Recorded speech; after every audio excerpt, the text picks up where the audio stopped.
Hello, hey there, ladies and gentlemen. Welcome to this Bold and Raw Talks with me, Benjamin. Today being a Monday, the 7th of 2022 March. I'm going live together with my guest, my usual guest, Lydia Tett Olet. And every Monday around this time from 5 p.m. the United Kingdom time or 8 p.m. East African time, we go live together, me and her, to talk about parenting. This is our fifth edition, so in case you're going to watch this for the first time, remember you can watch a repeat of the part 1, part 2, part 3, and part 4 on my YouTube channel with the name Benjamin Junior Bogonko, or here on Facebook where I'm doing this live broadcast from. You can always catch this program every Monday, and if you're going to watch it later on, you can also watch a repeat, the same channel of YouTube, Benjamin Junior Bogonko, or here on Facebook, Benjamin Junior Bogonko live shows. So I welcome you in the next 1 hour to share the video, tag a friend. Welcome here this Monday edition again of Bold and Raw Talks with me, Benjamin and Lydia. As you can see there on the screen, we'll be talking about friendship and manners, and even on the caption of this video, friends and manners. Making friends is a very difficult thing, even for adults. How about your children? Do you know your children's friends? And do you know who or she that do you know who he or she talks to on a daily basis, or even chats with a teenager? Or do you know what is going on between him and his friends, or between her and her friends? That is what we will be talking about here. And I welcome you here. Please help me to share the video, tag a friend. I can see all of you are joining there on the comments. And I will go ahead and bring in my guest. I don't know if she's ready. Lydia, are you ready? Yes. All right. My guest is ready already in the studio. And here she is. Lydia, Yes. Hello. welcome. Yeah, Happy thank you Monday so much. again. Happy Monday. Happy Monday. Happy Monday. Well, and a happy birthday to you too again, once again. Thank you. Yes, I saw you really had a good time a I few days did. ago celebrating your birthday. Thank you so much, and I hope you had fun. I did. I did. Okay, good. All right, Thank you. welcome. Thank you again for joining me today in this Monday edition.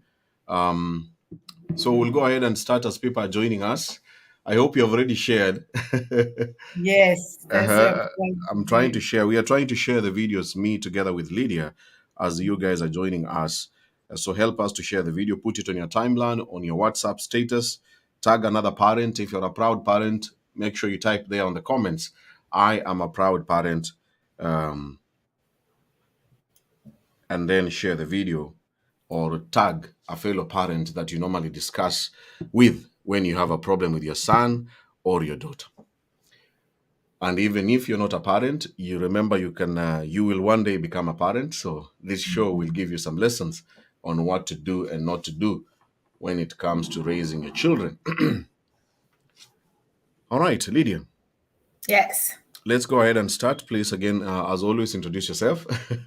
Yes. I'm actually so excited to be here today Hmm. because today is a special day. I just had a full weekend blast of celebrating my birthday. So my birthday was on Thursday last week, but I celebrated Thursday, Friday, Saturday, and Sunday. And Wow. all those 4 days, my children were there with me to prove that I'm not even lying. The videos on Facebook. My children did a surprise birthday for me on Thursday. Yeah. They paid for my dinner on Friday. On Saturday, they gave me a cake again. Yesterday, they Hmm. put 1,000 pounds in a cake. And when I Wow. pulled it, Nice. it was money. So that, as a parent, that is the joy of a parent. And that's what happens when, and like I said, my children are not perfect. And I know I've not introduced myself, but I have to start with the birthday because I was so excited. And Hmm. just to see that my children actually did that for me. And they did that because they appreciate me and they appreciate everything that they've seen me doing when they were growing up. So as a parent, that made me so proud because this is the time that I'm like reaping the fruit of my labor, and without duress, without like what our parents do to us. And lazima ununue hii, lazima, no, it wasn't lazima. It was something that they did from their hearts, and Hmm. that is how it should be. The children should just do this out of the love they have for the parent, not because Wow. of pressure or because Hmm. of the society or the community expects them to do this or their parents expect them to do this. So that is why I always am so passionate about parenting, because I would like to see that someday every single parent sits down and their children do these things for them without any duress, like they're just doing it because I want to do this for my parents. So now going back to the introduction, my name is Lydia Tett Olet. I am originally from Kenya, but I reside in the UK, and I have my three beautiful angels with me as well in the UK. And I've taught them the culture. I've taught them where they come from, because I believe that in order for you to know where you're going, you must know where you come from. So they know, and that they'll never forget where they come from. And Kenya is their roots, even if they were born in the UK. To me, that's not important, because if you are born in the moon, does that make you a Munia? That, it still makes you where you come from, and where we come from is Kenya. So that's the culture that I've instilled in my children, and they grow up with that. So, and I say I'm not a professional person. I am not a psychiatrist. I'm not a counselor. I'm just a passionate parent who has brought up three beautiful girls. And I'm a parent who I've gone to so many parenting courses, so many parenting lessons, so many parenting advices I've gone to, and I've also implemented them in my life. And that's why they've helped my children to be where they are today. And that's why I'm also happy to share the knowledge I have with everybody out there. All right, thank you so much, Lydia, for that introduction. As always, you say, from the part 1 to part 3, part 2, part 1, 2, 3, 4. This is part 5 of the show. If you're just joining us today for the first time, remember, as Lydia says, she's not a professional. She's just a parent raising three beautiful daughters. And the knowledge she has gotten, it's meaningless if you do not implement it. We hope, as we do these series every single Monday, whatever you pick from these videos, if they can work for you as a parent and you do not implement them, then it's meaningless. There's no point of you watching and following this show. Remember to implement. Somebody remind people there on the comments, implementing is more important. Just type there, you must implement if you want to get the results to your son or to your daughter. Yes. So Lydia, let's go back. As I said in the caption there, with the viewers who are watching us, we have three areas to talk about. The first area is very brief, which is just a summary of what we talked about last Monday's program, the fourth edition. Last Monday, I remember, Lydia, we had a discussion about the sex body parts and the sex, and talking about sex with your children, a very tough area. And we also talked about the comparison, comparing your children with other children, and what it has, or the effect it has as you're raising your children, and basically also education system, how education can influence the parenting and the growth of your child. Any other summary you would like to emphasize on what we talked about last Monday? Just what we discussed last week regards to sex, and we said it's very important to talk to your children about sex, about their body parts as well. But what we said is you have to use wisdom, because there's the way you talk to a 15-year-old is different from the way you talk to a 5-year-old. Same message, but different delivery. The way you deliver it to a 5-year-old and the way you deliver it to a 15-year-old is totally different, but it's the same message. So all you have to do is use wisdom when you're talking to children about their body parts, their sexual parts, their sensitive parts in their body, and also talking about sex in general. So that's what we said. And then comparison as well. We spoke about you as an adult. You wouldn't even want a child or any neighbor, anybody to compare you with someone else. You don't even want someone saying, we kazi yako tu ni kuuza mboga. Now your age mates wako huko wanafanya kwa bank.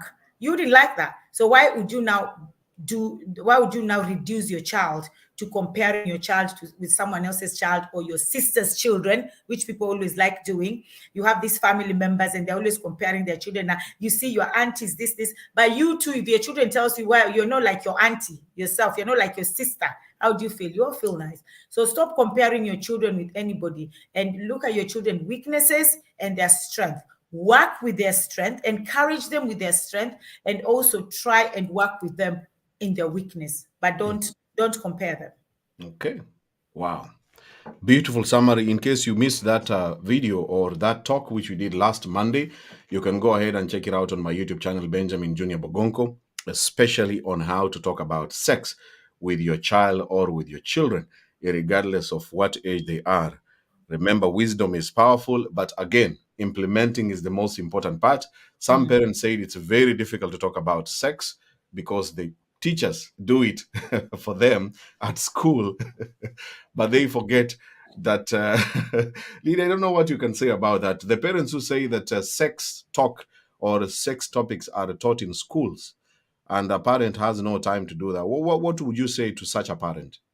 Benja, let me just tell you what my children even told me yesterday. I was shocked. I was told this yesterday when we were having a dinner because it was my birthday. So we were having dinner in a club. We went to a club, and my daughter said, my big daughter, who is 24, told me that, Mom, do you know what a counselor? This is a counselor telling my 16-year-old, because a counselor comes to school and talk to children, told my daughter, which I'm going to complain a lot, and if they're not careful, I'm going to say out there in social media, I don't even care anymore, telling my daughter that if she goes on social media and puts her pictures with wearing panties and bra, how can a teacher say that? That you go in the social, you go on if you want to buy trainers, if you want to buy things, you can just go and put your naked pictures on social media and you get money. How can a teacher say that to a student?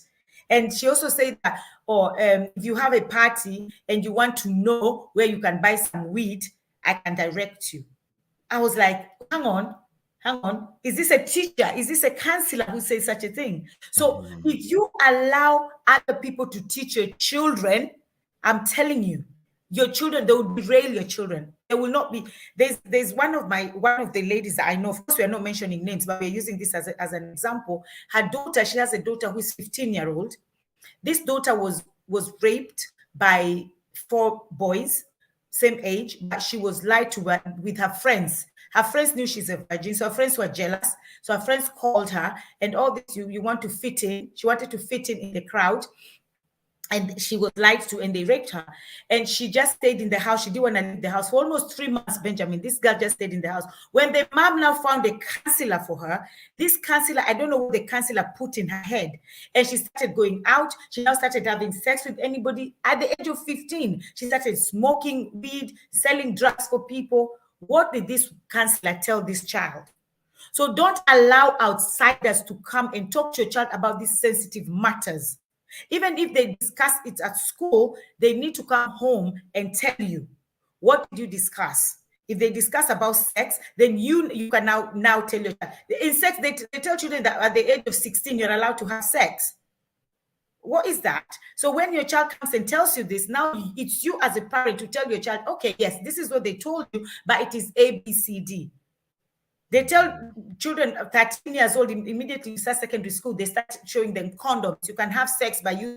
What is that? That is teaching children, go and have sex. So you as a parent, you need to come in and try and tell your child, yes, this is what the school taught, but this is what I'm teaching you as well. So the children need to know that mom or dad always have the final say, because it's only mom and dad who have the best interest, my best interest at heart, not a teacher. So don't leave the teachers to teach your children these things.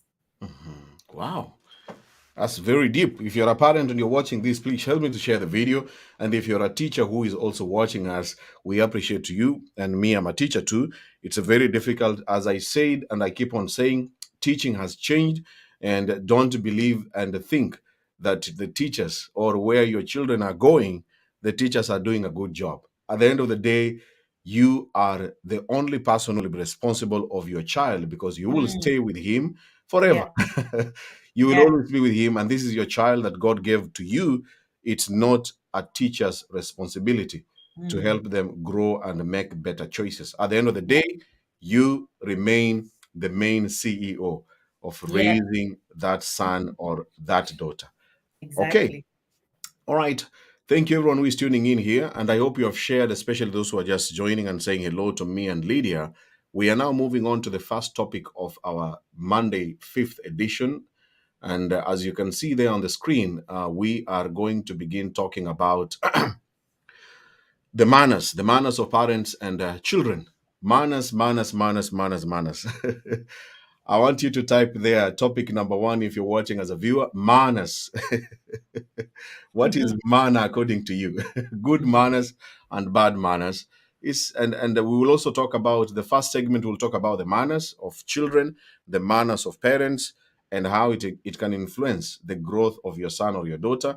And then the second part, of course, as you can see here on the screen, this is the mother of this topic here. We will talk about how do you know and deal with close friends of your children, both well-behaved friends and very badly behaved friends. Friends are very powerful.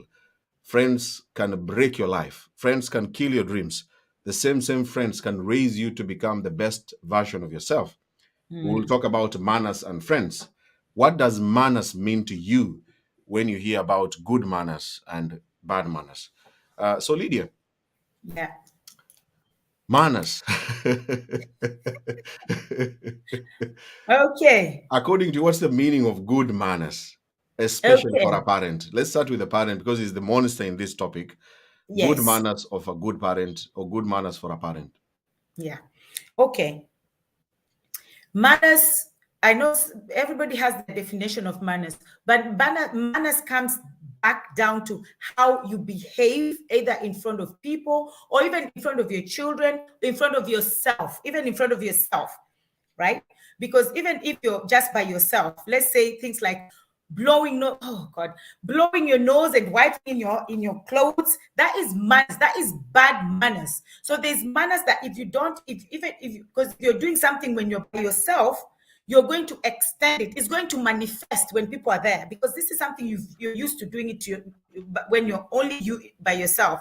When people are around, you're going to manifest without even thinking that you're doing it, because it's something that you're used to doing. Things like from eating. Okay. Now we have parents even chewing gum. Okay. All these are manners, and we need a society.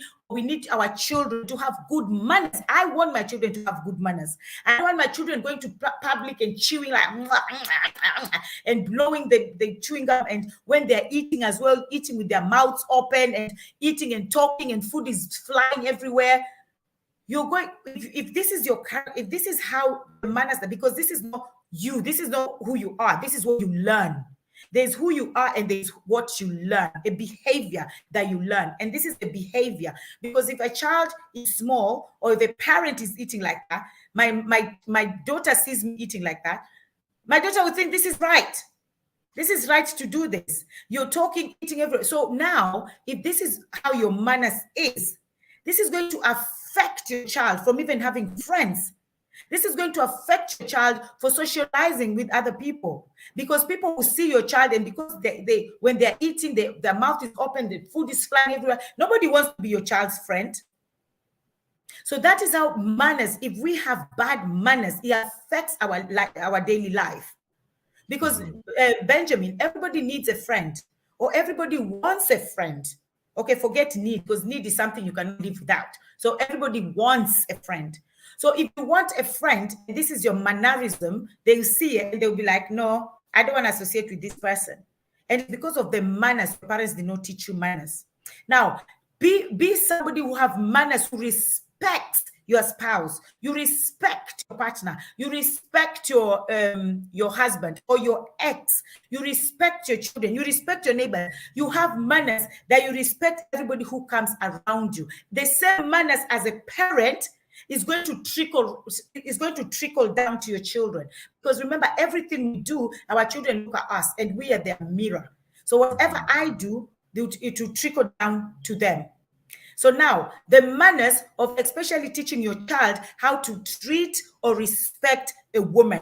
That is manners. Have some manners. Treat this woman with respect. Have some manners. Treat this man with respect. Have some manners. Treat other people's things with respect. Have manners. And manners is different from respect. So you need to have the manners within yourself, because once you have the manners, it just goes straight to respect. But you need to have that manners first. So because you can treat your wife or your husband badly because you have no manners. So you call them names, you shout at them, whether in public or indoors. I don't believe in, or when you're indoors you can shout at them. No. It's still the same. The feeling, the emotions that person is going to feel, whether they're in front of people or they're by themselves in the house, it's the same emotions. It's going to be hurtful, is going to be, they'll feel embarrassed, whether they're alone or they're outside, it doesn't matter. So teach your child to have some manners. Even if they're talking to people outside, let them have manners. And I know one area of manners, when I talk about manners, is when children, especially when children are outside and they're shouting. I know that area I've failed totally. My children shout a lot. They like shouting. That is bad manners that they have, but that doesn't make them bad people. It makes that behavior, that manners, a bad behavior that they have, because we have to separate and identify what is the behavior and what is the manners and what is the child as well. So you separate these things. So my children, even though the manners when it comes to shouting is not good, Benjamin. So at that point, I've failed in that place. And because now they're older, even now they're older, even when I tell them, guys, come on, have some manners, stop shouting. They've done it since they were young. And how did they do that? Because they saw me shouting. Because I'm a very loud person. And they see me shouting, they see me screaming, they see me having no manners like that. And they've copied that. And in that aspect of that manners life, I would say I failed my children there because they shout a lot. One day we are going to the airport and they're shouting and everybody's looking at them. And I said, oh God, I'm not with them. I just told people in the train, I said, I'm not with them. And they started shouting, everybody, this is our mom, the one with red hair. I was like, oh God, where did I go wrong, Father, with these manners of these children? So in that aspect, I have failed. And even though, like I said, nothing is never too late, I'm still trying to tell them, girls, stop shouting. And I don't want to tell them because you're girls, because it's not okay for boys to behave like that. So I just tell them, you're humans, guys, stop behaving like this. This is bad behavior. Can you have manners? Have some manners, guys. And because I didn't instill in them when they were young, I'm actually struggling with that. So you need to teach your children manners at an early age. And then you won't be embarrassed. The earlier, the better. The earlier, the better. There's an area which you mentioned in our past programs about the parties and the bashes. We will talk about the parties and bashes, or these birthday events or play dates, when we will begin talking about friends and what to do with friends. There are parents who have manners, very bad manners. The Bad children manners. they come to your house. I don't know if you're a viewer.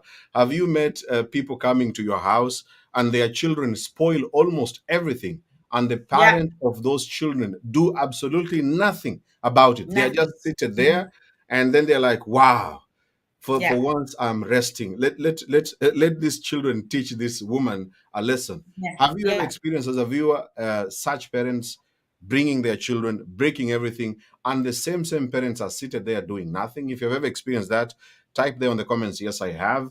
And let's share some ideas. Like I can see here, Paris here to teach one of our people, one of the viewers who is watching.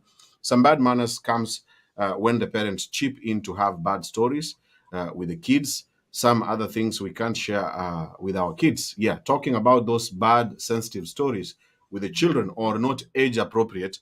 But for you, Lydia, you talked about it. Yeah. Children who come to your house and then they mess up everything. Yeah. They mess up everything. They come to your house. I'm somebody who likes cleanliness. Even before COVID came or sanitizer, I always have sanitizer in my bag since long time. Somebody comes to your house, they don't even wash their hands, they open your fridge, they start taking food from your fridge, they drink from the bottle, put it back. That's really bad manners. And if they see the parent doing that, they'll do those things as well because they'll think it's okay. And they just come in your house and they mess everything, and the parent is just there looking, and the parent is not saying anything. So the person who is now sitting on the fence looking, is thinking, oh my God, should I say something? Yes, you should. Straight away, you should say, oh, excuse me, can you have some manners, please? Immediately. Don't hide it. Don't keep it. I say it. Even one day I had a fight with one of my friends who said, oh, Lydia, you're too much. Every time you want people to come wash their hands, I said, if you don't want to wash your hands or come and have some manners in my house, do not come. Simple. You come to my house, because you go to Rome, you do what the Romans do. You come to my house, wash your hands first, and then ask for permission to open my fridge and start taking everything in there. Because you don't know if that was the last food I had for my children. So you can't just come. So have some manners. And because the parent is doing that, the children, they see what their parents are doing. Benjamin, I will tell you something. My children don't eat in anybody's house. They even went to America to see my mom. And one day my mom took them to one auntie's house. And auntie said, "Oh, we're going to eat." And my children said, "No, we've eaten." My mom was so angry and said, "No, why are you lying? You've not eaten. I was with you from the house." And my mom called me and said, "Why have you taught your children like this?" I said, "No, mom, I taught them manners. You don't go to people's houses, start touching people's things. If anybody offers you food as well, say no." I've always told them to say no.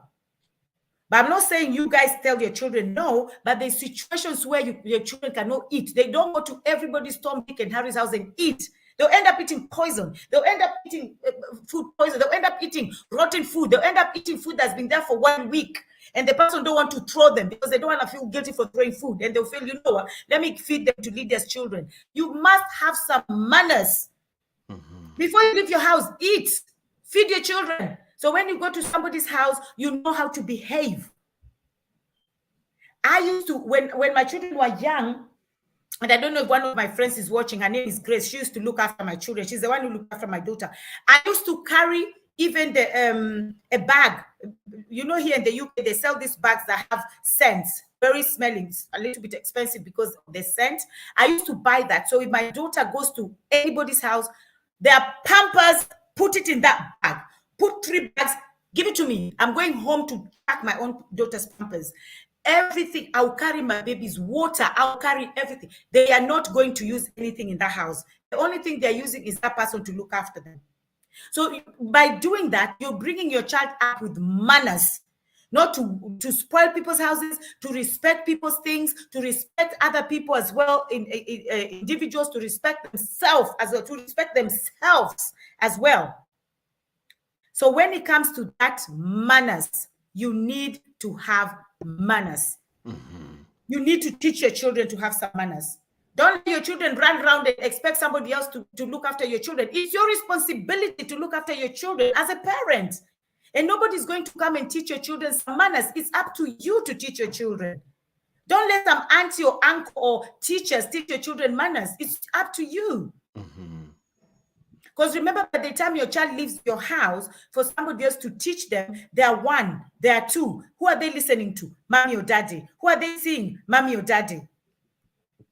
So that's the point. You have to teach them when they are young.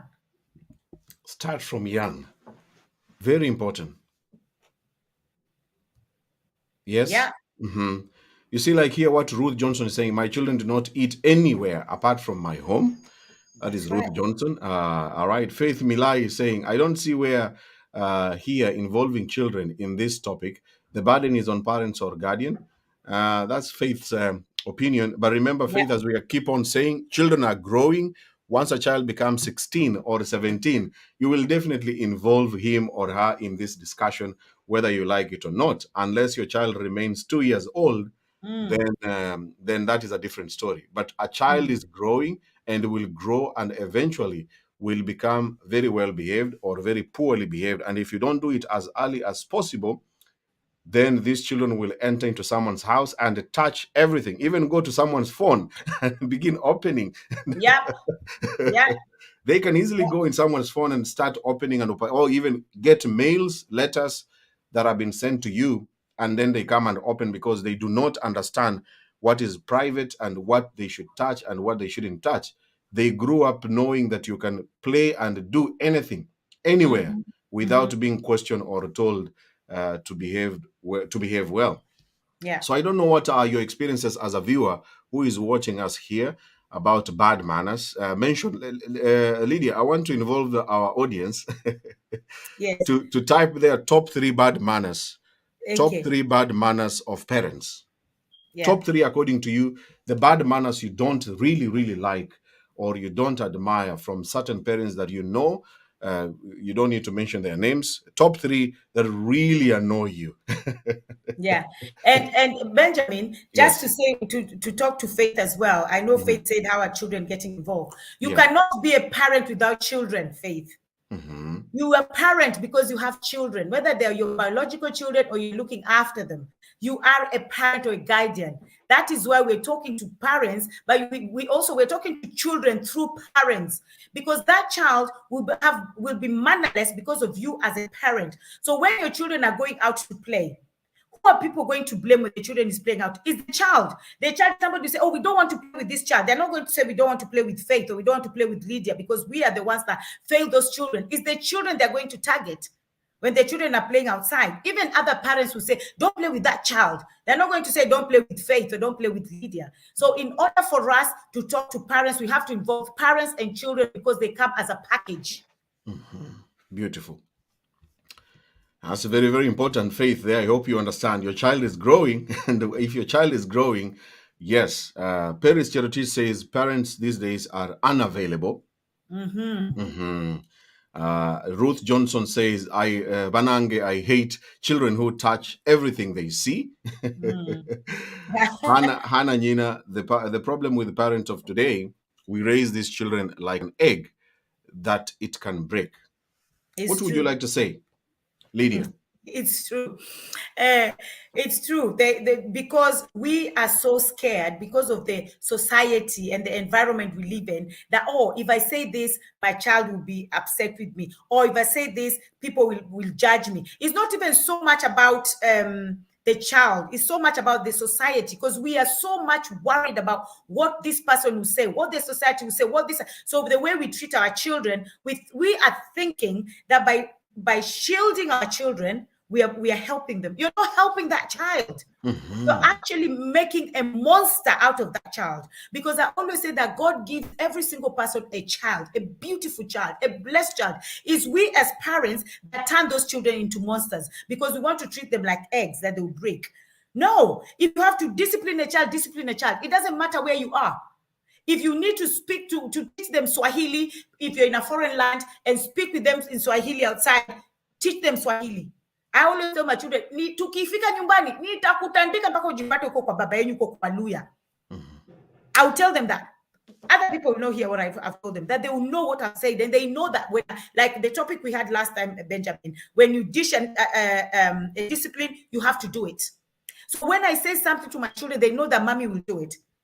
Understand? So, but we treat our children like eggs. We are scared to say this because a child will go and tell social services. A child, no. Benjamin, let me tell you something. I told my children from when they were young. I said, because my children were all raised and born in the UK where we have people called social services. That if you do something, the social services are going to take your children. So we are scared because of what the government is saying or the public is saying. So we are scared.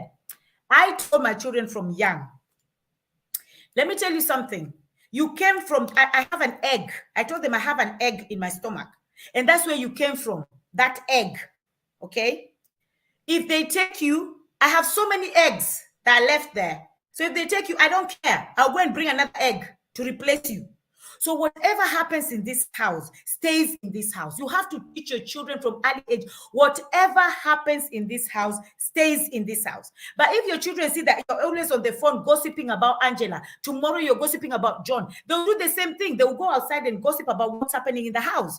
And all that is manners. You need to have that manners, because if you keep on gossiping about people, your children will go and do the same thing you're doing in the house outside.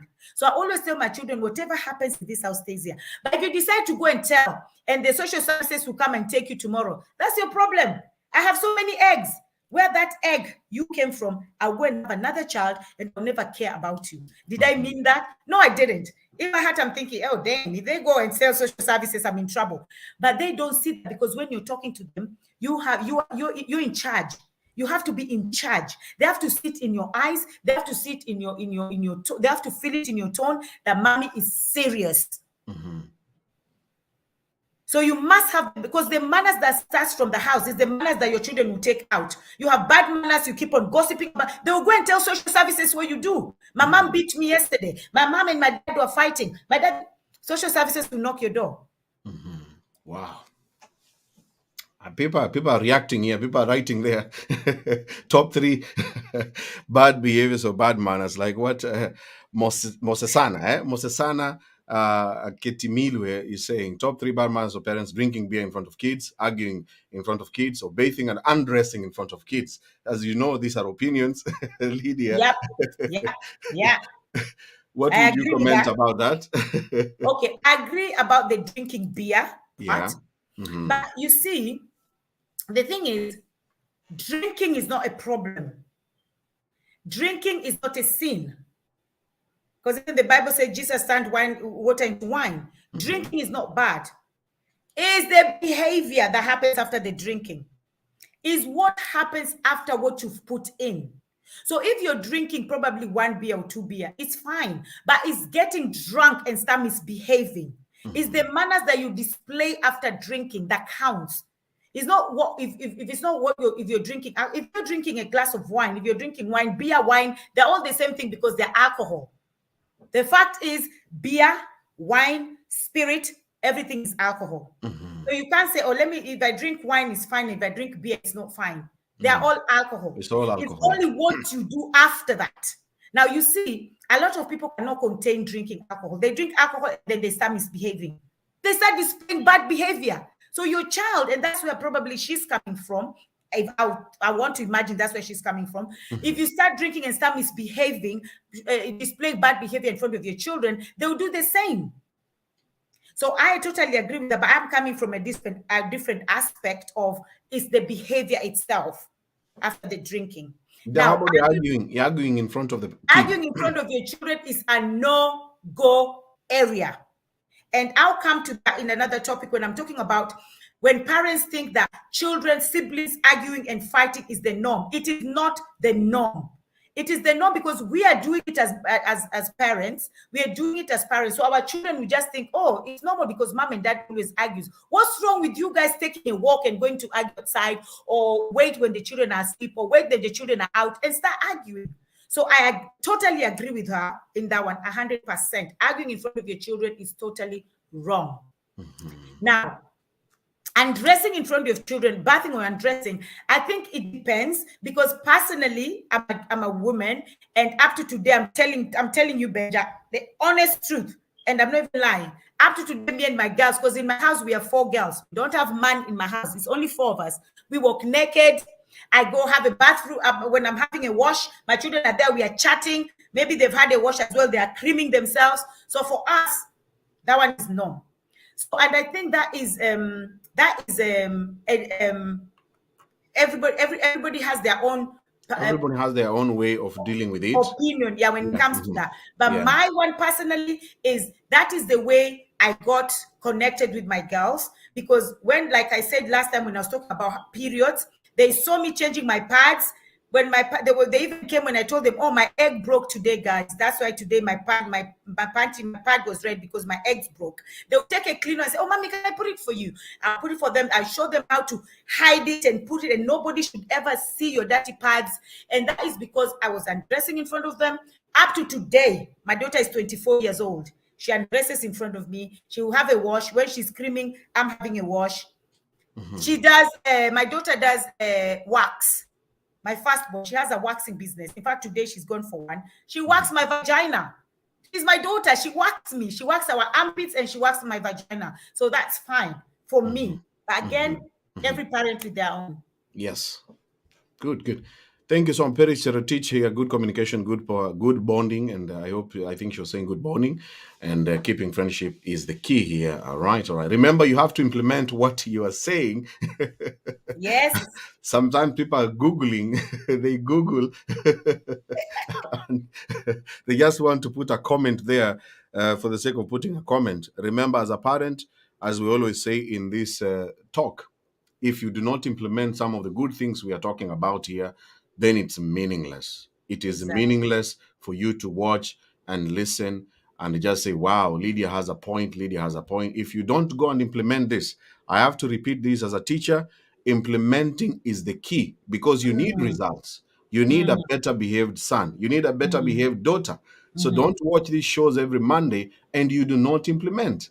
You must implement what you think is coming out from the comments from the viewers' side and also from our guests and what we are sharing here. You must implement as a mother or as a father. If you don't do that, then you'll be waiting for us here every single Monday, and that is absolutely a waste of time. I see one more comment here before we go to the second topic of friendship. Katsime Olivia says, I pity some parents who are not disciplining their children in the name of love. I can't stand the disrespect of a child. I feel embarrassed when I see anyone being belittled. It's unfortunate that they are becoming adults who mistreat their subordinates. So we have those parents, Lydia, who Yeah. are not disciplining the people I'm talking about. They are not implementing these things, Yeah. Yeah. because they love their children. I love my daughter so much, I cannot correct her. But I'm a single parent. It is so hard for me. I can't do all these things for him because I love him so much. I cannot correct him or even discipline him. Briefly, what would you like to say? This thing about love and discipline. Where is the boundary? The worst thing with that is Mhm. your child will blame you one day. When your child is in prison, or your child is being beaten in the streets, or your child has nobody to talk to because of their bad behavior, bad manners, they will come and blame you. And the good thing is, I have so many examples with my own children where I failed and where I succeeded. And I always don't mind sharing them. I said before, when my daughter was 7 years old, my firstborn, she was only 7, because she was the only child, because there was a big gap between my first and my second.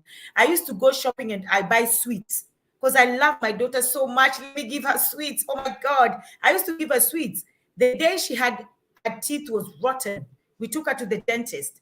And the dad was there. At that time, the dad was still there. And the dad kept on telling me, wacha kubanunulie mtoto sweetie. I'm like, ndio ni mtoto wangu, lazima ninunulie sweetie, sijui nini. And she used to love it. If I go shopping and there's no sweet, she'd be like, Mommy, why didn't you buy sweets? And I'll feel so guilty.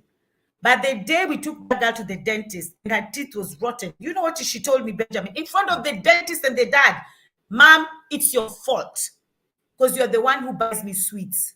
I could not believe it. A 7-year-old, not 17, not 27, 7. I was shocked. And I said, so this is what happens. A child wants discipline, but they don't want, it's like a child wants a child wants discipline, but they don't want you to implement that discipline to them, but they want it. They're crying for it. They're crying, Mommy, stop me from doing this. Dad, stop me from doing this. But because you're not stopping it, they keep on doing it, but they want you to stop them. So my daughter didn't want the sweets, but because I was buying it, she was enjoying it. But the day she blamed me. So that child that you think, because I love my child so much, oh, my child did this. No, no, no, my child can't do that. You're always on your child. You always think your child is an angel. My dear, that child will blame you someday. Mhm. And You I mentioned, don't think you like it. yep. You mentioned something powerful. I have a friend who also told me the same thing, works in the prison setting, and he said sometimes he has a conversation with those convicts who are imprisoned there. And yes, the discussion is always about parenting and what their parents did to them to get Mm, there. And even when he was telling me, when he was looking, because he has the ability to look at the history of the criminal, he can actually judge and weigh how this boy or how that girl was raised until they ended up finding themselves in prison. Remember, mhm. again, if your child is not well behaved in front of the society or break the laws, that's why he or she will be locked in the prison, because Yeah. now they cannot stay with people. And you don't want your son or your daughter to get there. If you're just joining us and you're late, this is the Bold and Raw Talks with me, Lydia Tett Olet. My guest every Monday, we come live here to talk about parenting. Every Monday from 5 p.m. the United Kingdom time, and also 8 p.m. East African time. You can catch a repeat of this show of parenting on my YouTube channel, Benjamin Junior Bogonko. And if you're watching for the first time, we really appreciate your time. This is our fifth edition. So we have done this for the last 4 Mondays. This is our fifth one. We hope to continue doing this every single Monday. And you can always watch a repeat. You can come here on my page, or you can go to Lydia's page and you can see the repeat of these topics that we keep on talking about parenting. So we are going on, Lydia. There are so many reactions there on the comments. I want you to quickly react on this one here by another viewer, Sabrina Hassan. How do you deal with a kid repeating same mistakes every day? I thank God sijawai ongeza, or else I can run mad. So she's thanking God she has not added any child. That is Swahili language. Because if she added, by now she could have run mad. And she's 8 years old, but I have to remind her everything. Lydia, you have 3 daughters, not 8 daughters. Yes. You have 3 daughters, but Swabrina Hassan, one is already making her to run mad. Mhm. Uh, in your, I don't know, the first question there, repeating the same mistakes. I wish you could say what those mistakes are. What general advice would you give to Hassan? First of all, her son, I would say never get tired. Never get tired, because even me, my daughter who is 20, she's 24, but there's some things I still remind her. My 18-year-old, my 16-year-old, and these are things that I told them since they were little, but they still repeat the same things, the same mistakes, provided the mistakes are not life-changing. Sometimes it's good to allow our children to make mistakes, but your child is only 8. That means she's very, very young. Do not give up. Every time she makes the same mistake, talk to her. Now, the thing is, ask her, because there's also how you talk. Why did you do this? No. Sit her down and ask her, why did she do that thing, whatever she did. I don't know what she repeats, but ask her, why is she doing the same mistake? Now get her mind, why she keeps on repeating the same thing you've told her, don't do. And that's the same thing I do with my children. I'll say, Mommy, come and sit down. So I've told you these things so many times. Why do you keep on doing it? And she'll tell you why she keeps on doing it. That is a conversation to have, because sometimes what we do as parents is we just tell our children what our children off, but we don't get to understand why they're actually doing what they're doing. So I think it's very important for you to have a conversation with your child rather than punish your child, punish them, shout at them, tell them off. Sit down and have that conversation with her. But what I can say is never get tired. Thank you. Hassan, Sabrina, Hassan, never get tired. It's your job. You will continue doing the same. Keep on reminding them to change. But remember to ask them why they are doing it, so that you can finally find the main reason why they repeat the same mistake. Now, Lydia, we are moving on to the second segment of this discussion about friends. Yes. As far as I know, school becomes the biggest world for any child. Having worked as a teacher for more than 15 years, apart from home with a parent or parents and a few relatives here and there, brothers and sisters, now the school opens the child's mind. Now she begins meeting other people who are coming from different backgrounds, different families, and this can become very complex for him or for her. Your daughter's going to school. Let's begin with the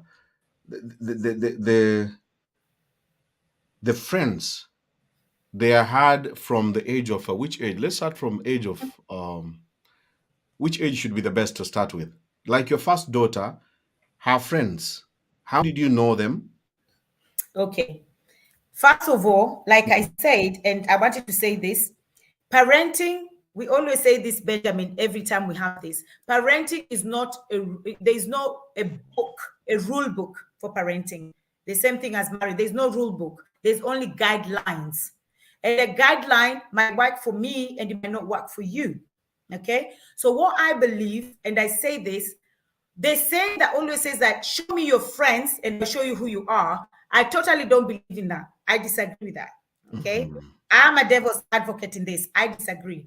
Me For too. I me, disagree. I've hung out with very bad people, but and you didn't do that. by good luck, I never. For me, it's very hard for me for people to influence me or to go with peer pressure. Yes. I've had friends who smoke. I've had friends who use drugs, but with the time, of course, I had to say bye bye to them. Yes. But they Yes. never influenced me to get there. It Yeah. depends, I think. Yeah. So Yes. show me your friends, and I will know who you are. Sometimes it may not be necessarily true. To me, that is not true whatsoever. Mhm. And because from a young age, and that's why my show, I always say, stand out, speak up. From a young age, teach your children to stand out. And Benjamin, I'm just waiting for the day my children will come to your show, because I want you, where all these questions that people ask, or everything I talk about from parenting one, just take one question that you're going to ask them, or two, whatever. And I don't know what you're going to ask them, so you know that I'm talking facts. I'm I looking always forward for tell that. my children, I do not choose friends for them. And I tell them, do not judge anybody, do not condemn anybody, do not criticize anybody, regardless of what they're doing. What you should do is you should stand out. Now, I talk about a puzzle.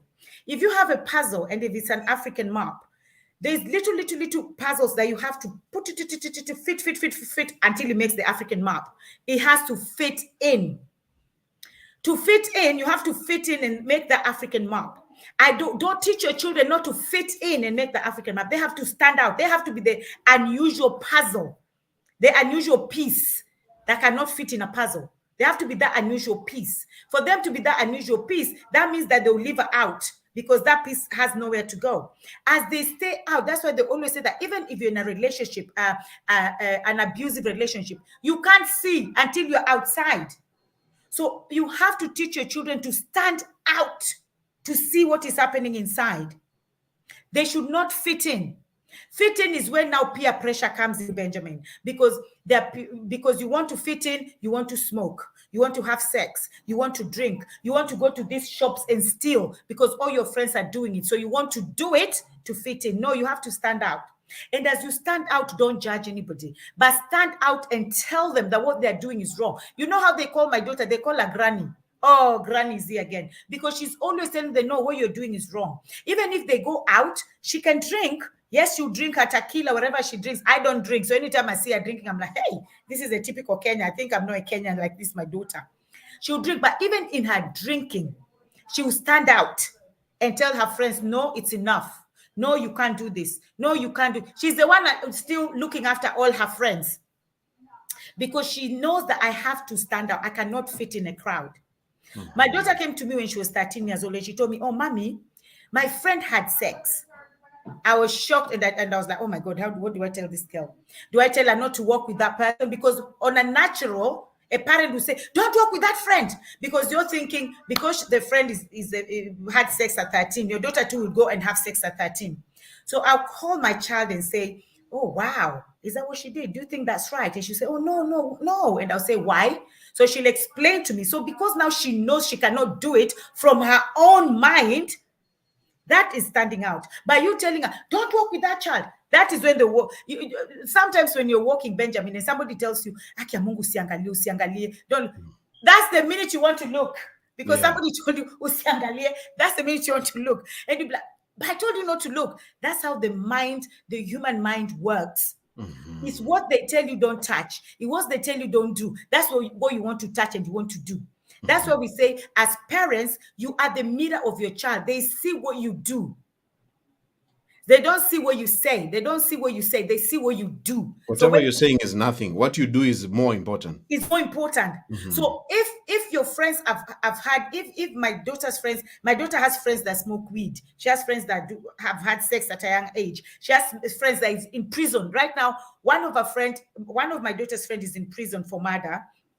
And that boy was in my house even up to the last day he murdered somebody. And it was like, oh, my daughter told me, Mommy, you won't believe who's in prison. I said, oh my God, who? She said, the guy that your best friend. That guy had ear nose here.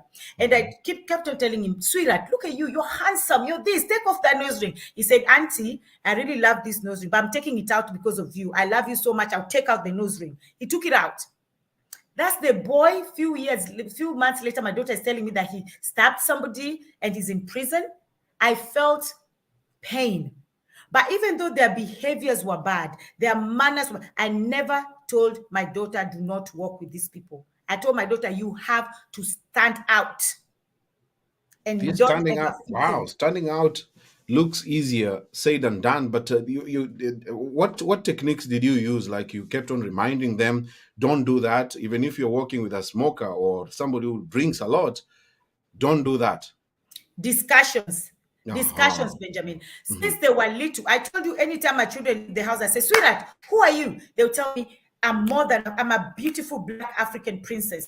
And I say that to them because I don't want my children to start bleaching. It comes out, even if I start bleaching myself, if I start bleaching because I don't like the way I'm Black, my children will bleach. And we all know that those creams are very dangerous. Those creams are harmful. Those things are poison. So if I'm using it, my child will use it because my child will not accept the way she's dark, because mommy doesn't like her dark skin. I don't want to be dark as well. So my children, have taught them, you're a beautiful Black African princess. So before they leave the house, they'll repeat it. I'll say, sweetheart, who are you today that you leave the house? I'm a beautiful Black African princess. I'm more than a conqueror. I am a leader of men and a follower of Christ. I stand out and I don't fit in. Those are things that my children say every day. But it's not just about saying it, as we know. You have to implement it.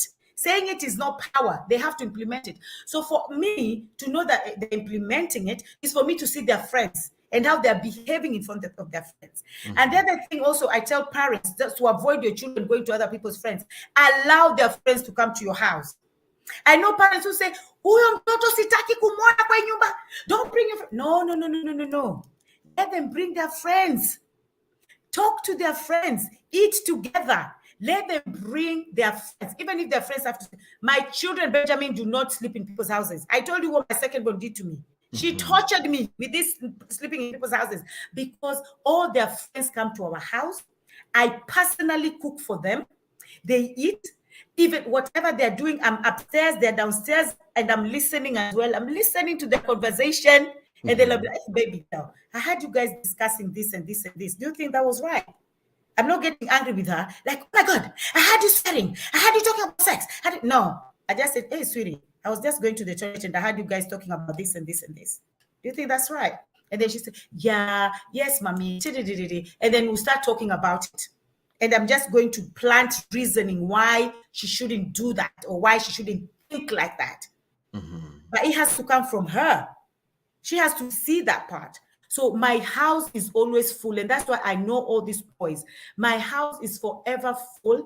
My house is forever full with girls and boys. They come, they eat, they sleep, they put the music on, they play music out. But I go downstairs and they say, you're not allowed to smoke in my house because my house is not a house, it's a home. And for it to be a home, I must have rules and regulations to govern my house. You see, the same thing, there's rules and regulations in every government. So my house, I have rules and regulations that governs my house. So they know that immediately they enter my house, there's no smoking, there's no swearing, there's no this, there's no that. So they know when they're coming to my house what they shouldn't do. I know people like I'll give you example, a lesbian or a gay person. I know, especially as an African community, a lot of people judge they judge the gays and the lesbian, they discriminate about them. And I do not, if my children have a gay friend or lesbian friend, I'll never tell them don't talk or walk with that person. They come to my house. The only thing they know, and that's the rule and regulations that governs my home, because I also want my home to be a clean place for a safer heaven for my children. They know that if you're a lesbian, you're not allowed to bring your girlfriend and sleep in my house. Or if you're a boy, bring your boy who is your gay and sleep in my house. If you're a man, and this one, my husband, when my ex was in my house, he knew that. If a man comes to my house or a woman comes to my house and you're with somebody, you're cheating on your wife, Benjamin, you leave that house, because I'll be like, excuse me, madam, do you know this man is married? Now the girl will be feeling uncomfortable. Maybe she knew, maybe she doesn't know. And if she knew, I'll be like, and you're just okay to work with somebody's husband. I'll embarrass you, leave my house. So in my house, there's rules and regulations that governs my house, because I want that to be a safe haven for my children. And that's what every parent should do. And that's why I say that today, don't bring men in your house, don't bring women in your house to sleep with them, because you don't even know the spirit they're leaving behind in your house. And that's why if you're having an affair, you can't have it in my house. If you're a gay person, you can't come and sleep with your gay partner in my house, or a lesbian, you can't. But if you're just you as a person, you're coming to visit my house as a lesbian or as a gay person, it's fine 100%. And my children have those gay or lesbian as friends, which is fine. But you're not sleeping in my house. You're not coming as a married woman to cheat in my house with a man, or you're a married man, you're coming to my house to cheat with another woman. No. Wow. So I have rules and regulations to make a home. So you must make a safe haven for your children. They must go outside, because out there is so horrible. Out there's drugs out there, there's horrible things. But when the children come home, let them feel that they are home, a safe place where it's safe for them. So you have to teach them how to stand out from a young age. Stand out and don't fit in. Wow. I think this is a response to Rose Allen. Rose Allen is saying standing out is not for every child. But as you kept on insisting, these things start from as young as even 2 years old. Your son is the best. He is the best and will always be the best, no matter what. If you begin earlier, I think everyone will stand out. Everybody. Anyone can stand out. If you If begin you're as saying, early, yeah, if you're saying that standing out is not for every child, what does that mean? So that means that your child should just go and fit in a crowd and start smoking, drinking, having sex, start doing what they're doing. exactly. To me, that's ridiculous. Every child can stand out. And when I say stand out, that doesn't mean that be a leader. That doesn't mean that stand out and start being a motivational speaker. That doesn't mean stand out and no, it just means do not doing what your peers are doing. But if you say not every child, that means that every child should go and fit in and start doing what the other children are doing. I don't think that, personally, that's a wrong mentality to have. Maybe standing out is not being a superstar or have many No, followers that's not or what standing famous out. or No. popular. It's just not doing what these other bad boys are doing. Don't do it. You can walk with them, you can play around with them, you can visit each other, but don't just follow them blindly and do the things that they are doing Yeah. behind my back as a parent. Okay, I hope she understands that. I believe that it should be everyone should stand out, and social Yeah. media is becoming like a place now that home is not a heaven, like or a peaceful haven. This same, I was watching an interview with one of the hip hop musicians, and it's very famous. I think he was famous back then here in America, and his name is Ti. And he was asked the same question about standing out, and somebody asked him, an interviewer asked him, now that you're a superstar, you have so many followers in social media, and you have this daughter who is 16 years old, how do you teach her to stand out in social media? Not in the family. Yes. Because in social media is brutal, and many Yeah. people, these children we are talking about, are looking for this standing out or this status that I'm popular, I'm very good in TikTok. I need A parent came into my inbox and told me, Benjamin, I have my daughter who is 12 years old, I want her to get so many followers in TikTok. What can I do? I'm under pressure, So you can imagine such a parent, and all these parents who are watching here. Children want to stand out. Standing out is a beautiful thing. When you Yeah. are noticed, it's something amazing. But this hip hop artist answered and said, hey, I have told my daughter over and over again, social media and real life they are two different worlds. Yeah. You can stand out in social media, but you're a very miserable woman or man in private life. And he kept on saying that he has made her daughter to understand that if daddy is famous on social media, it's not a must for her to also become famous Eh, or to stand out because everyone has exactly. a talent, everyone has a gift. And he kept on saying, I have told my daughter not to focus on what people are saying, what people Yes. say on the comments, what people say as followers. If they don't know you in person, then it's meaningless.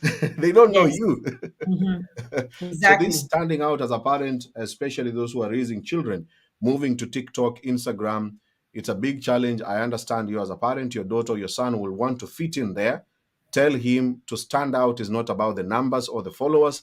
Those numbers will come if they are talented, but let not be a pressure or a standard that now my son has stood out to get all these followings. Yes. Benjamin, I think Mhm. somebody have asked a question here. I don't know if you can see Yes. it. Which one is it? But Christine Nyamboke. Yes. You can read the question, then I will find. Okay, I've seen it. Yeah. You have said that So, you have your house rules. I grew in this situation that sometimes I could not withstand these house rules, but I had to fit in to keep the rules. Do you think this is right? Please quickly respond to her. okay. First of all, I don't know what kind of rules she's talking about because the rules that governs my children or my house are rules that even the children would love to have those rules. How do you feel if your child comes home and finds somebody who is married, somebody who, one auntie that they even know the husband, the auntie now has another man in the house and they're kissing or they're touching each other, and that is your house. That should be a safe haven. Why is it that all these companies that have prospered, the companies that have flourished, they have rules and regulations in place, and rules and regulations have to be followed by all staff for that company to flourish. But yet you in your house, you don't want to have rules and regulations to make your house a safe haven for your children. What kind of a house is that?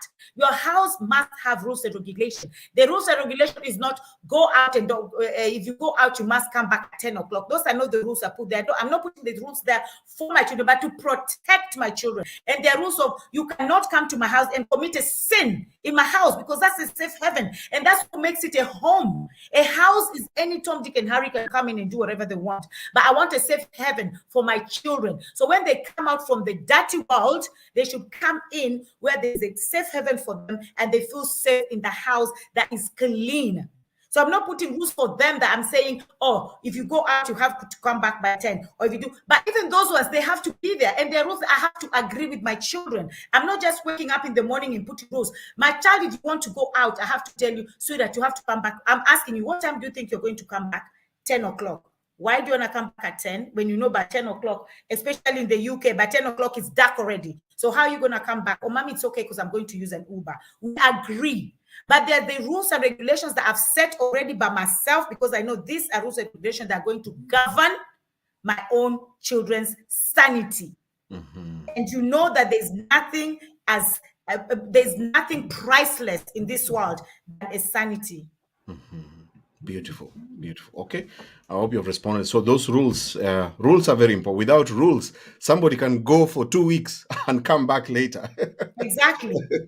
There are no rules in this house. I can go sleep out, come back the following day, and mommy is not going to ask me anything. And that could be very, very wrong for your child.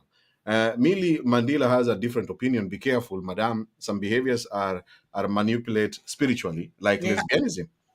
You said your daughters can interact with lesbians or gays. What is your response to Millie? Okay, first of all, yes, there's some spiritual manipulation. That is fine. And that is why I say my house is a clean heaven, because I am Christian personally and I pray.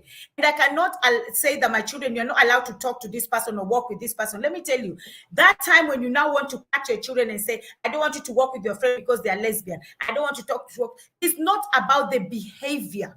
It's about the person themselves.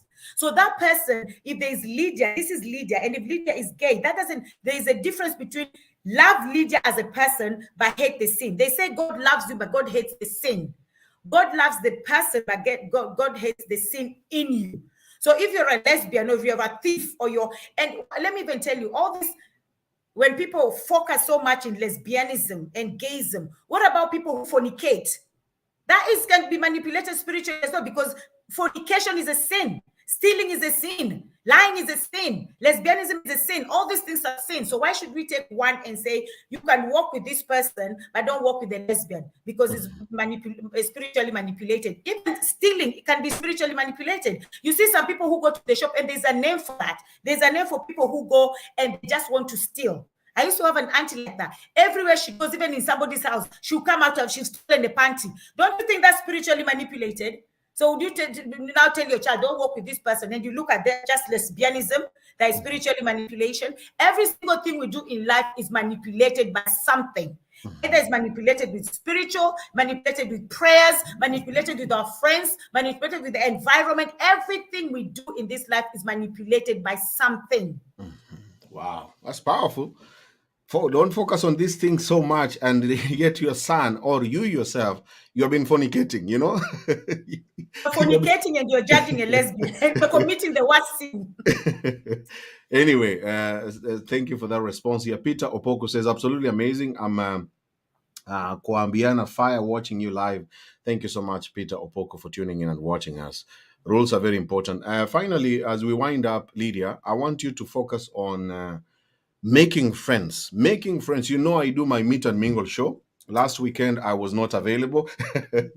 I missed doing the show, and I understand how people are feeling. Wow, where is Ben? I kept on telling them, one day I will stop doing these shows, especially for single people, but I will continue doing it until I am finally satisfied doing it. Making friends is a very difficult technique. Even for adults. Yes.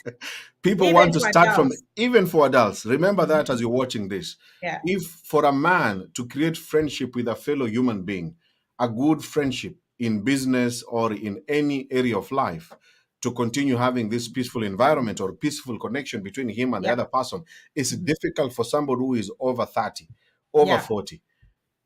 What about your son who is under the age of 15? Yeah. making friends and making better friends or choosing better friends. Yeah. And that's why we are doing this topic here today. Help me to share the Mhm. video again. One more time, I want to remind our viewers this is Bold and Raw Talks with me, Lydia. The show is every Monday around this time. That is 5 p.m. East Africa, 5 p.m. United Kingdom time, and also 8 p.m. So tune in next Monday, and you can watch a repeat on my YouTube channel. Benjamin Junior Bogonko is the YouTube channel name. And also check out Lydia Tett Olet, also has her shows. You can always find these shows on her page in case you're just joining us and watching this. So every Monday we are here. Like and follow this page if you're watching for the first time so that you don't miss next Monday's show. Now we are focusing on making friends. People these days slide into the inbox because inbox is easier, Yeah. inbox is safer, inbox is quicker, and inbox can you can chat with so many people as you're trying to look for friends. But in real life situation, I asked my viewers one day, if you put a man and a woman in the same house, no internet, no alcohol, no TV, and no music, and you give them 3 hours to talk. Wow. Lydia, Wow. what do you can these people talk? No alcohol, no internet, no TV, no radio. 3 hours talk, and after 3 hours, come and tell us what you're talking about.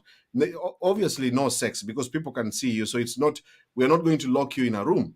And this is a Yes. test to test people how it's difficult to make friends. Your daughters, I am sure they have so many friends. How did you make them to be able to make friends and to choose friends?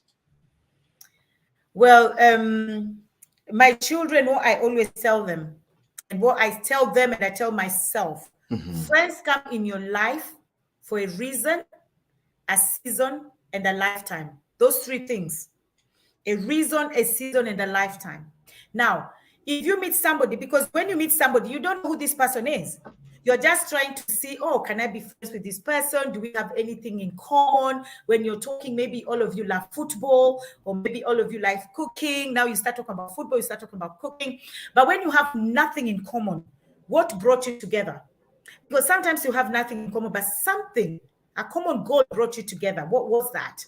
So if you're friends with someone, if you start interacting, because friendship starts from interaction, okay, and you hear how this person is talking, and sometimes you'll be like, my spirit doesn't, because sometimes your intuition tells you things, and you have to believe and trust your intuition. Your intuition is telling you, this is not the right person. You cut it off straight away.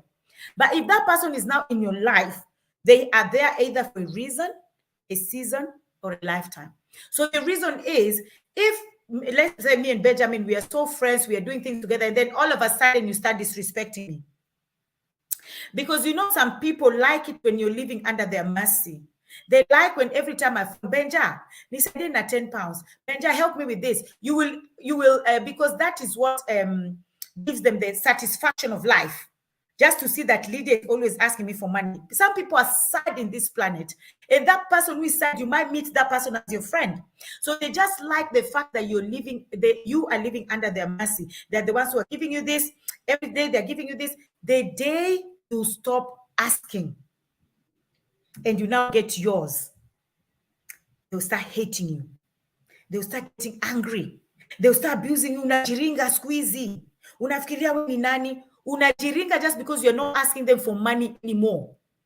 You're not asking them to borrow their dresses or their clothes because they were happy. That is what give them. That's their adrenaline. That's their drug. Just to see that Lydia is always borrowing from me. That's how some people just want to live. So when you stop now living under their mercy, they start disrespecting you. What do you think that friend was there for? That friend was there for a reason.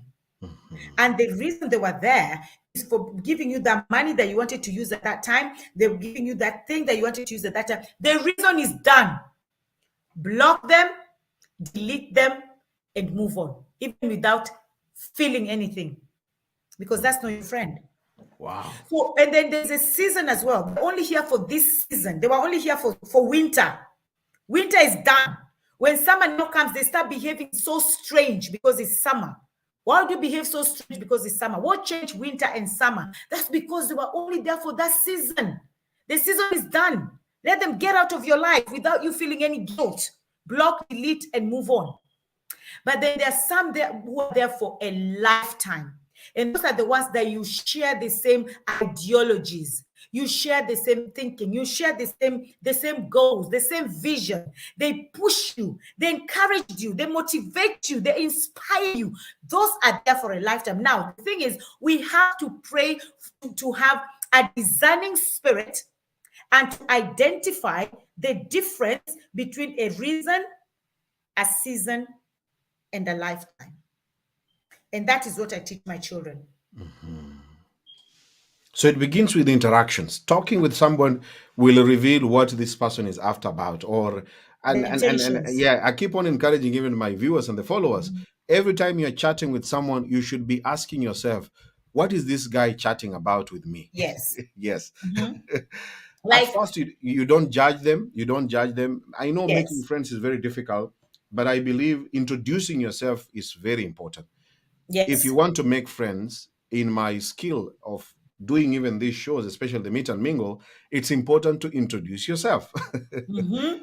Teach your child to introduce themselves. Hello, hi there, I'm Benjamin, and what's your name? You know, a simple introduction with a beautiful smile goes a long way. This one encourages the other person to begin talking with you, to begin opening up, and Yes. by luck, you could be people who are on the same page or you like the same Exactly. things. But if Yes. your child does not introduce him or herself, it's very hard. Your child, like a child can be told um, he wants to play a game with other children, and then the other children tell him, "No, you cannot play." Yes. What happens? Yes. That's hurtful. It's very, very painful for your Yeah. child to be told, "No, you Yeah. cannot play with us." Mm. And some of these things we are discussing here is introducing himself or trying to create friendship with the other friends or the Mm. schoolmates helps him to fit in. And if the other children tell him you cannot play, and you don't have these discussions with what happened, like you always say, Lydia, you talk with your children, what happened, what was good for you today, what was very Mm-hmm. bad. Your son can tell you today, waliniambia nisicheze nao kina nani. Uh-huh. Yeah. Uh, so these introductions, I believe, also is very important. And then, of course, what you just mentioned, to find out that wisdom. I wish there was a technique. How can a child know that this one is a no? This is not a good friend. There's some words, Benjamin. You Yeah. know, as a human being, you also, even your friends, as a parent, you need to have some principles. And those principles you have to teach to your children. There are Mhm. some words that if somebody says straight away, you know, this person. My one word, if I meet a man and they tell me, oh, because I do so many things, I'm an entrepreneur. I tell them, oh, I do this, I do this. And then the first question they ask me, oh, so when will you have my time? You ask me that question, we're done. Mhm. Okay. Because to me, you've made it about yourself. I've told you I have my children. You did not even ask me what time do I have for my children. You asked me what time would I have for yourself. So who are you? So for me, first of all, that's a no-go, and I'm done with you.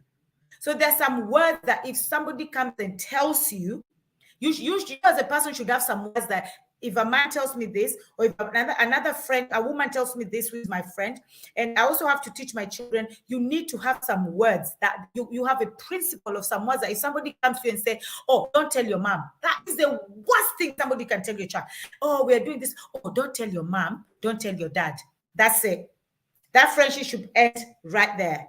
Mhm. Because why would somebody ask you, don't tell your mom or your dad? Why are you asking me to keep secrets? That is giving my child, first of all, responsibility, another responsibility in their head that they're not supposed to have. This person is a child. So why are you telling my child to start carrying secrets? And that is a burden. That's a heavy burden that child have to bear, especially if this child is close to their parents. Mhm. Because this child is close to their dad or their mom. They tell their dad everything, almost everything of their mom. And then now somebody comes and say, oh, let's do this, but don't tell your mom, don't tell your dad. That straight away, cut it. Mhm. I'm done. So that Wow. is one thing I always teach my children. If you meet, even if it's your boyfriend, and your boyfriend tells you, do not tell your parents, that's a red flag right there. Why are you telling my child not to tell my parents? We're done. Mhm. Beautiful. Nice. I want to ask the same question to the viewers. how it's how can your child know that this is a bad friend? What technique do you use to know about a friend, even if it's not your child? For you as a man who is watching us or a woman, how do you know that this man here is taking me down the drain? I like the thing you talked about, the values, the ideals. Like I like people who are the for me, I choose people who are very positive. The moment I begin chatting with you or talking with you, and then I feel this negative energy, you are always blaming people, you're always regretting, you have excuse over certain things. There are people who want to do live shows like me, and they keep on asking me, how can I do this? Then I give them basic basic advice. You have to have Mhm. passion, first of all. Doing these things is not just like ABCD. You have a Mm. computer, you have lights on and a microphone, and then you just talk, and then you are expecting people to follow you. Follow you where? Mm. So you have to have passion, and you have to do Yes. it over and over again. There is no simple technique.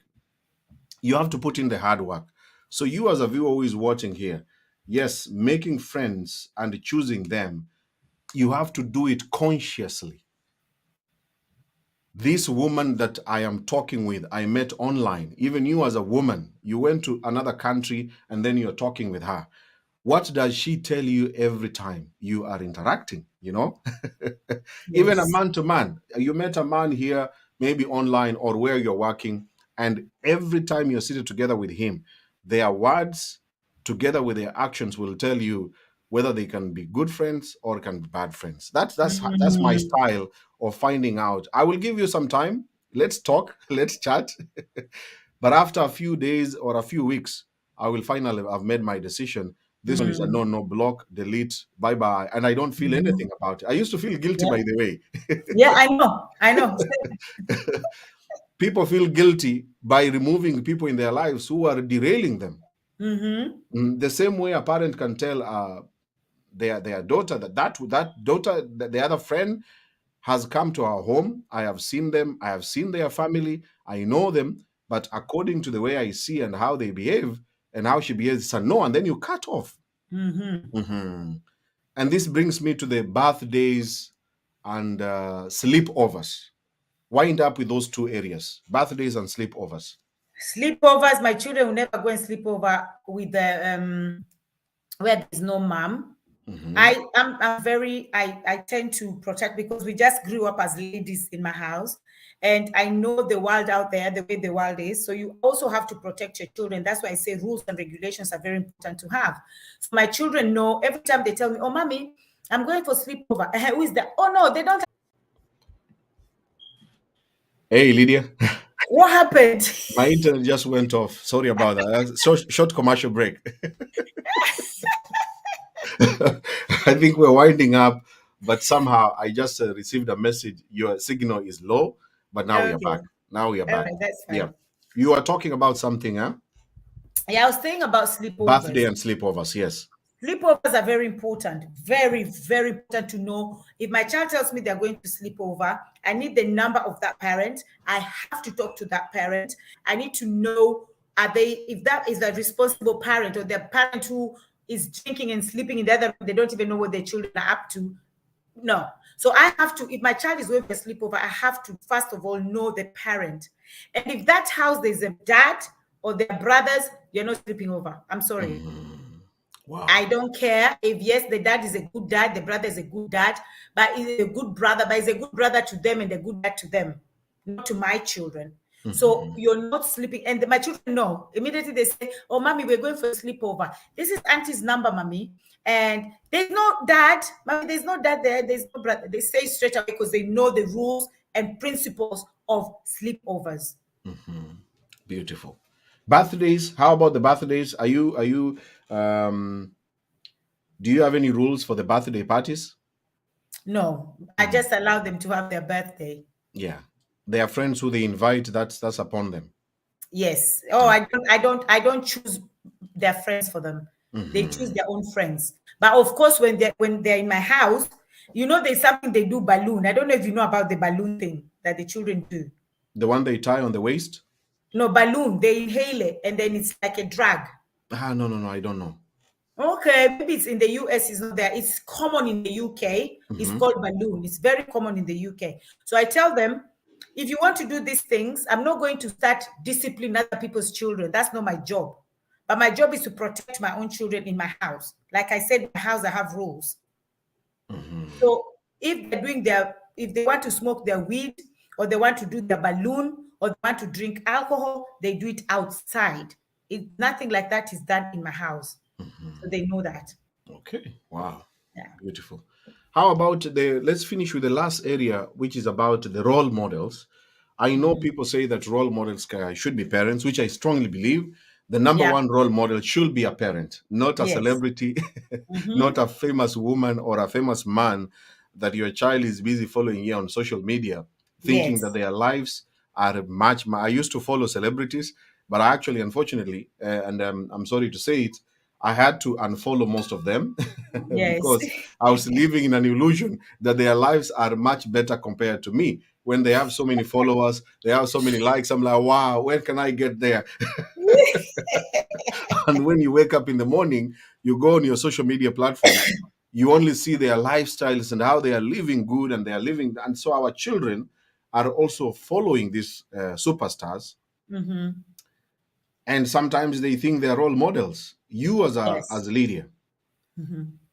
who is a role model Well, to a first of child? all, like you rightfully say, to a child, the role model first is the parents, because you are the mirror they see. Because a role model is a mirror that your children look through, and they see this girl, and they just see themselves through that girl, or the boys, they see themselves through that boy. So that is a role model. So that mirror that they're looking at should be you. So if you're going back to manners, so if you have bad manners, yeah, if you have bad behavior, what kind of a role model are you to your children? So you are the first role model to your children. And that's why it's very, very important to have good manners, to behave properly as a parent, because it's you your children are looking at. Don't wait for your children to look at, I don't know which celebrity and which thing, because sometimes celebrities' life, not all of them, but most of them are fake. We all know that social media is a fake place. You see celebrities, probably somebody will see them and say, oh my gosh, she's so pretty. It's makeup. She's covered on plastic makeup mask. She won't makeup until the makeup is this size. If you start peeling the makeup, it will peel layers of makeup, and that's what's making them look like that. We've seen on TikToks, or the way some women look, and they come and they do this and then they do this, and they've changed totally. We see boys who come and wear makeup, and you look at them and say, you even start arguing and say, that's not a boy. Come on, that's a lady. But it's a boy, Mhm. because makeup makes people, that's why it's called makeup. Mhm. Makeup is supposed to just enhance your beauty. That's what it's supposed to do. Just enhance what you are already, your beauty already, just to enhance. Instead of maybe having dry lips, put lip gloss, put lipstick, but not to come and hide who you are. And even if you meet with somebody, you ask, oh, where's your sister? Or where's that lady who was here? It's the same lady, but Mhm. she's totally different. So that is how some celebrities' lifestyle are in social media. Fake, fake, fake. So your child now sees this woman, and because she's so pretty, she wants to look like that girl. That's not how that person looks in real life. When you're in front of people, there's no way you can come and start cussing in front of people, because you're a celebrity. There's how you carry yourself in the platform. There's how you carry yourself in front of people, and there's how you carry yourself. There's now the reality of you. Mhm. So now the person that your child is looking at and they want to copy as a role model is the fake version of Lydia. Let's say they're looking at me now. They're following the fake version of Lydia, not the real Lydia, because the real Lydia is not like that. Mhm. So that means that your child will also be fake. Everything about them, from mentality to everything, will be fake. But if they see you as a parent, as a role model. Yesterday, I was talking to my daughter, and we were talking about parents who probably maybe got themselves in fire, because we have parents who burnt. I know a parent who was trying to help their child, and they burnt, their face burnt. Or a parent who has these parents who have really small, sharp voices, and they're men. So I was talking to my daughter, and she said, it's funny because when you grow up with a parent like that, it doesn't scare you. If people look at your parent, maybe their face is bad, they'll be scared. But you, it does scare you, because you've grown up with that parent like that. So let's say you did something and probably your face bad when you're trying to protect your child, because we do have people like that, and that's okay. There's nothing wrong with that. But let's say you kept on hiding it from your child, and then one day you open it now when your child is older. Your child will be scared because she'll behave the same way everybody else will behave, because she doesn't know who this person is. But when your child starts seeing you from who you are, from when they're young, they will appreciate and love you for who you are, and they want to be like you. So you have to be the first role model for your children. So all these other ones that come up will just be a bonus, Beautiful. And also your children, when they look at the role model, they shouldn't look at the person. They should look at what the person is saying. Like, let's say, example, I listen to Oprah a lot. I don't admire the way she is, her face, her mannerism, no, but whatever she talks about is something that blesses me a lot. So I always tell my children, listen to motivational speeches. It doesn't matter who is saying it, provided it's a motivation, something that motivates and something that is positive and something that encourages and or transforms you. Listen to it. But I don't encourage my children to have role models, because I'm the only role model for my children. Beautiful. Wow. And the question is, you as a parent who is watching us, I want you to do me a favor. Go and ask your son or your daughter today at the end of this show, who is your role model? And the next question is, why? Why so and so? They need to tell you the reasons, especially if your child is over any age, even if she's 6, even if she's 13 or she's 16. Ask her, who is your role model and why? And then you'll be surprised what they will say and what we are really talking about. So don't forget that. Remember, as we say it again from the beginning, implement some of the good things that you're learning from this show. Who is your role model? Ask your child that question. And I think we'll talk about role models in the next shows, Lydia, because I believe it's a very powerful area where parents just believe and think that somebody else can be a role model to their children, and yet you have no idea about their life and even what they say. Lydia, I want us to finish there. And so I want to thank you so much for your contribution and sharing your knowledge with the viewers. And 1 hour and 32 minutes. Some people joined us late. They can watch a repeat on YouTube. I know it's a long video, but it's those videos that you just listen when you're doing other things. You can be listening when you're driving. You can be listening when you're at work. So long as you are getting something here that you can use as a father or as a mother, that is the best part. The length of the video doesn't matter. Just 1 hour can change how you are raising your child or your daughter. Lydia, please give them your final words and your social media handles. Okay, thank you very much. Thank you so much, Benjamin, first of all, for giving me the platform. I always appreciate this platform because it's raw and it's bold and it's genuine. So that's why I totally appreciate this platform. And I also want to say thank you for every single person. Sorry, 1 minute. Sorry about that. Please take a minute. Take a minute. You need some water. I do, and I have water here. Okay, talking here for 1 hour, it's not as easy as people can see. You have to keep on. You have to keep on drinking something. I know. I saw you drinking. I should have followed that thing footsteps. It's very hard. It's very, your throat dries up. Yeah, but now I'm happy you have some water. Yeah. So please go on and So So thank you so much, Benjamin. And also want to say thank you so much for every single person who took their time to come and watch. And like I always say, I'm not a psychiatrist or a counselor. I'm just a parent who is so passionate about bringing up children in the right manner, the right way. My children, perfect? No, never. Not even near perfect. Am I a perfect parent? No, never. Not even near perfect. But I'm a good mother for my children. And I'm a best mom for my children in the community. So I'll say that. So thank you so much, guys. And like we say, knowledge is power, but it's only power if you implement it. If you don't implement it, then it means nothing. It's just something that you're holding in your hands, but you're not using it. So you need to use it. And the other thing we also say, parenting has no rule. It's not a rule book. There's no rule book for it, but it's just a guideline. So if you think, oh, what they're saying is totally rubbish, it doesn't help me, don't put it in the bin. Don't dismiss it. Just put it in the shelf, because one day you might come back and need it and say, you know what, I had somebody in Benjamin's show somewhere. He said this, let me take it back.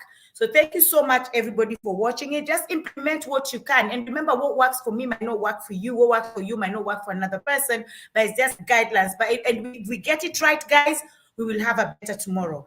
We need to get this right, and we'll have a better tomorrow. Just to follow me, my name is the same thing, the same way Benjamin has written it down there, Lydia Tett Olet. And you can just follow me on my Facebook page, Lydia Tett Olet, Instagram, the same Lydia Tett Olet. And I always have shows every Wednesdays. And the shows is just about our normal life. But it's not bold and raw talks. It's just normal life. So thank you so much, everybody. And God bless you once again. And it can only be God. Thank you so much, Lydia. Thank you for that. And ladies and gentlemen, that marks the end of our show today here. If you are not lucky to join us from the beginning, please again watch a repeat on my YouTube channel with the name Benjamin Junior Bogonko. And we hope to see you again next Monday, Lydia. I hope to see you next Monday again for another edition of Parenting. Parenting will be 6th edition this coming Monday. So thank you, Lydia. And I wish you a good evening. Bye-bye. Talk to you soon. All right. Ladies and gentlemen, thank you so much for tuning in. Please watch the repeat. These are my social media handles. You can follow me on my TikTok, Benjamin_Bogonko, for other short videos talking about the same things, and also on my Instagram, Benjamin_Bogonko. From me and Lydia, I want to wish you a fantastic day or evening. If you're going to sleep, have a good night. And those who are in the afternoon like me, have a nice afternoon. And those who are also enjoying their evening, enjoy your evening, and thank you for keeping us company. God bless, and we love you. Bye-bye.